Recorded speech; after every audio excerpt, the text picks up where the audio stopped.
So when I was a college student, I dated a woman whose parents were Israeli, and she grew up in a suburb of Tel Aviv known as the San Fernando Valley. For many years, they claimed that the reason I went to rabbinical school was so that I could learn Hebrew, because I suspected they were using Hebrew to talk about me. I will tell you, having gone to rabbinical school and having learned Hebrew, they were using Hebrew to talk about me, which they continued to do even after they knew that I understood what they were saying. There are two reasons to learn Hebrew. The first is to be able to converse with Israelis and make sure that they're talking to you and not about you. The second is that the most interesting comments in the Chumash are not translated.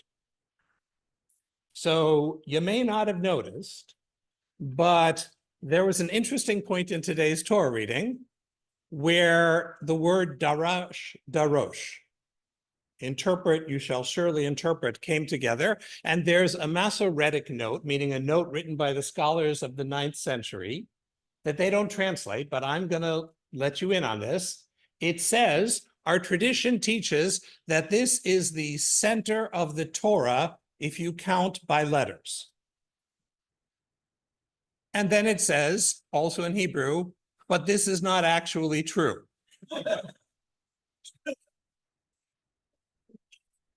I love both of those things, that they want to tell you that traditionally this is the very center of Torah because it really ought to be. And then, unfortunately, God needed a better editor because the count got screwed up. The center of the Torah is to drash, to interpret. And one of the unique gifts of Rabbinic Judaism is we take this sacred text not as the last word, but as a springboard for our own creativity, which is, of course, what makes the Torah continually new and continually relevant. We don't teach the Torah as though it's an Iron Age document, which technically it is. We teach it as though it's saying something to us today, which not technically it is. So here's what I want to highlight for us in today's Torah reading, which I think is a message we need for our time.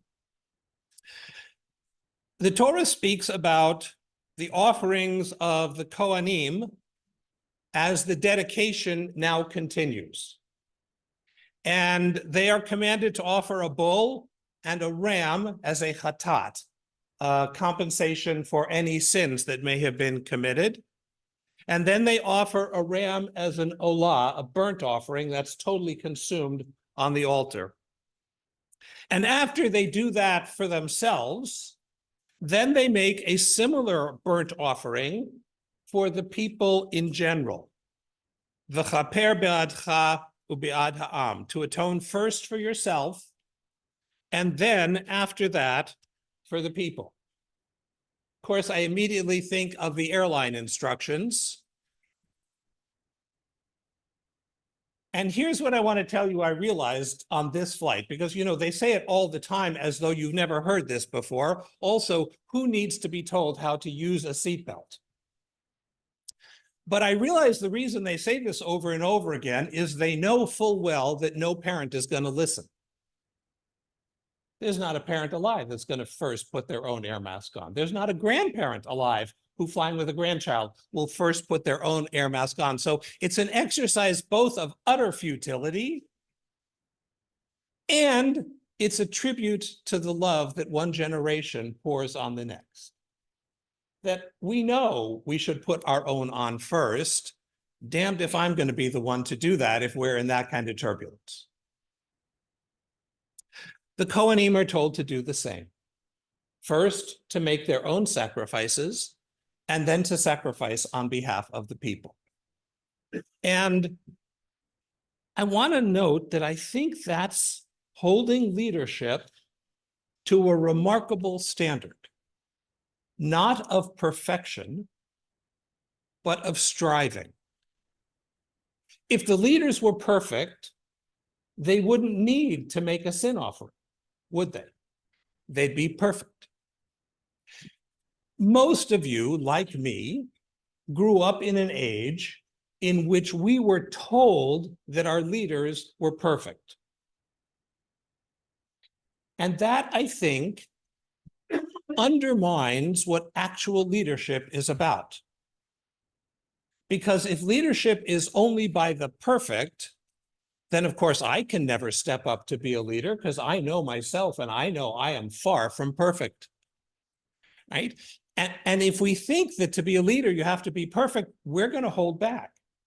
We won't step forward. We won't do what we can. But what if we imagine an imperfect leadership that nonetheless continues to strive? Not a perfect leadership, but a perfecting leadership. We continue to work to better ourselves so that the leadership we offer is better today than it was a year ago, or 10 years ago, or 20 years ago. We continue to be open to learning, to be able to listen to constructive criticism, to be able to follow what the younger people are saying in the world, and rather than just writing it off, saying, maybe that's something I need to let sit with me for a while first. And if we approach life with curiosity, with engagement, with a non-defensive response, because our lives and our work are not dependent on being perfect. They are dependent on being open, on listening, on engaging, on doing the continual work of self-refinement so that we can continue to give on a higher level. If we do that, then those higher standards actually do the opposite. They invite us all to step up to be the leaders we can be. Because here's what I want to tell you. Remember, those of you who were here last night, I said that one of the things that distinguishes the Torah from all other ancient literature is that in the Torah, God addresses not just royalty, not just the wealthy, not just the men. The God of Israel uniquely speaks to everybody. The cutters of wood, the schleppers of water is not a technical Hebrew term, right? God speaks to the slaves and the free, the men and the women, the adults and the children. Everybody is the recipient legitimately of divine concern, which means you are each of you leaders. If you are living and breathing and interacting with others, then you are a leader within your sphere. And so I ask you, what does that leadership require?